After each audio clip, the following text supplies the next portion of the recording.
BFM Business. Pourquoi pas en investissant dans les groupements fonciers viticoles? C'est en tout cas une idée que vous êtes nombreux à évoquer dans les mails que vous nous écrivez. On va donc s'appuyer sur cette demande de Laurence à Paris pour en parler avec Gilles Petit. Bonjour Gilles. Bonjour. Rédacteur en chef de Gestion de Fortune. Laurence nous disait qu'elle souhaitait transmettre une partie de son patrimoine à ses enfants et que son conseil en gestion de patrimoine indépendant lui avait fait plusieurs suggestions, dont celle d'investir dans ces fameux GFV, ces groupements fonciers viticoles. Alors déjà, peut-être expliquer ce que c'est qu'un groupement foncier viticole. Qu'est-ce que c'est? Alors, juste sur la question, deux petites remarques. La première, c'est que Laurence dit que c'est son conseiller en gestion de patrimoine qui l'a suggéré. Et ça, c'est, je trouve, une bonne formulation, puisqu'en fait, les GFV n'ont pas droit de faire appel public à l'épargne. Donc, ce ne sont pas des produits qu'on met sur le devant. On fait pas de la pub, quoi. Voilà, on fait pas de pub et c'est pas le produit qu'on vous vend au comptoir de votre banque. Bon. Donc c'est un produit qu'il faut demander, il faut faire la démarche. Voilà, ça c'est la première chose. Deuxième chose, groupement foncier viticole, en fait, au sens de l'administration fiscale, on appelle ça un GFA, donc un groupement foncier agricole. Le GFV, c'est marketing, ça fait plus vendre. Le principe, oui. C'est plus excitant d'investir dans le vin que dans le viticole que dans l'agricole, voilà. Qu'est-ce que c'est? C'est simplement des personnes qui vont se regrouper à l'intérieur d'une société, qui vont dans cette société sera gérée par un gestionnaire. Ce gestionnaire va donner va désigner un exploitant pour exploiter en fait une parcelle viticole. Le principe et l'avantage de cette solution, c'est quoi? C'est que on peut prendre pied dans le viticole pour des sommes relativement modiques, alors que normalement, pour faire du foncier viticole, on investit au minimum 2 millions, voire 4 millions d'euros. Et si on veut viser un grand cru, c'est du 20 millions. Bon, voilà.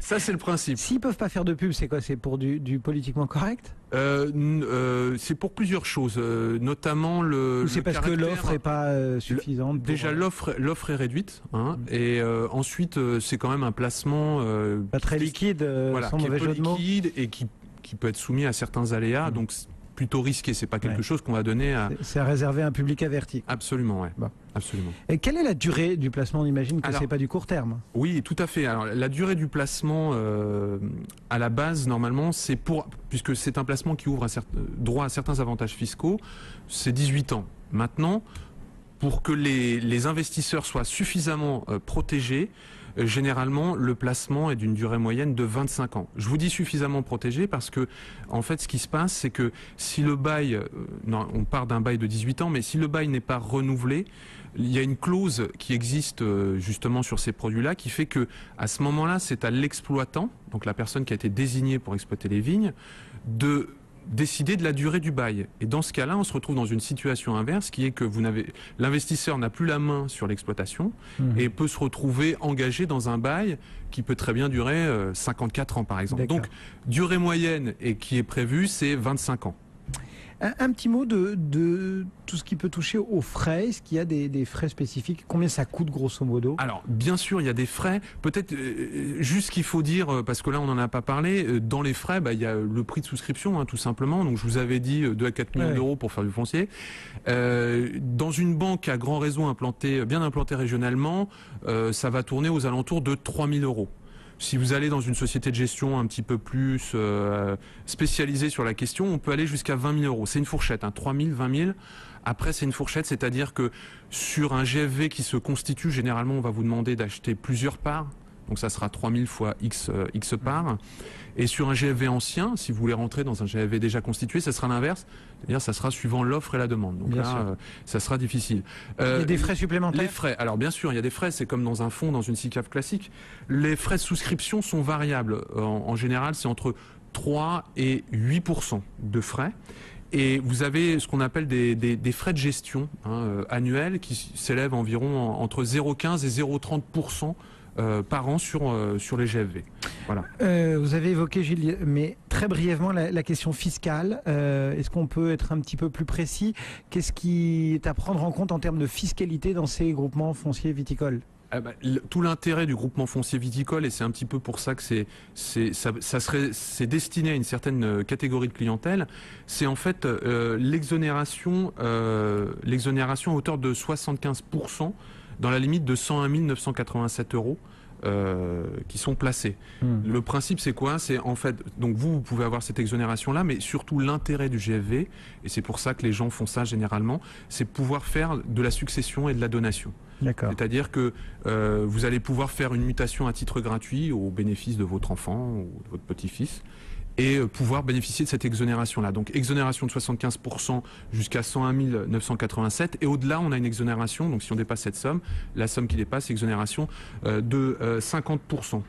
Ce qu'il faut juste dire, c'est pour les gens qui font en fait de la mutation à titre gratuit, de la donation ou de la succession, c'est que pour pouvoir transmettre ce patrimoine-là, il faut que les parts soient détenues depuis 2 ans par la personne qui transmet, et il faut que le bénéficiaire détienne ces parts-là pendant 5 ans ensuite.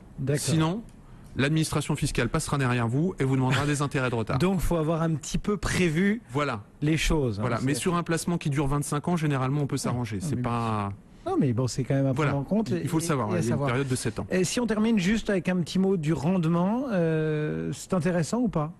Alors, la rentabilité annuelle est assez faible, c'est entre 1,5 et 3,5% du montant investi. Mais tout l'intérêt du GFV, c'est simplement la capitalisation. C'est-à-dire que vous allez investir dans un terrain, et au moment où vous allez investir dans ce terrain-là, vous allez bénéficier d'une décote de 20%. Décote qui sera rattrapée ensuite en fin de vie, c'est-à-dire généralement sur les 4 dernières années du GFV, et décote qui est généralement très bien rattrapée.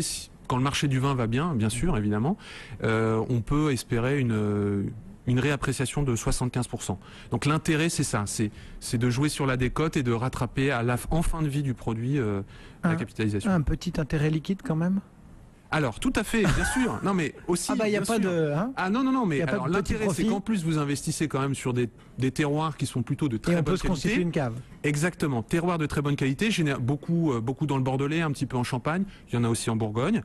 Et vous pouvez être effectivement rétribué en bouteilles. Alors, le principe après dans le GFV, c'est que vous allez recevoir effectivement des bouteilles, mais ça va tout le temps être les mêmes bouteilles. Donc ce qui se passe souvent, c'est que certains GFV organisent des bourses d'échange. Comme ça, vous allez pouvoir échanger des bouteilles d'un terroir avec un autre terroir. Donc ça peut être très très intéressant, effectivement. Eh bien voilà. Est-ce qu'il y a 2-3 risques quand même?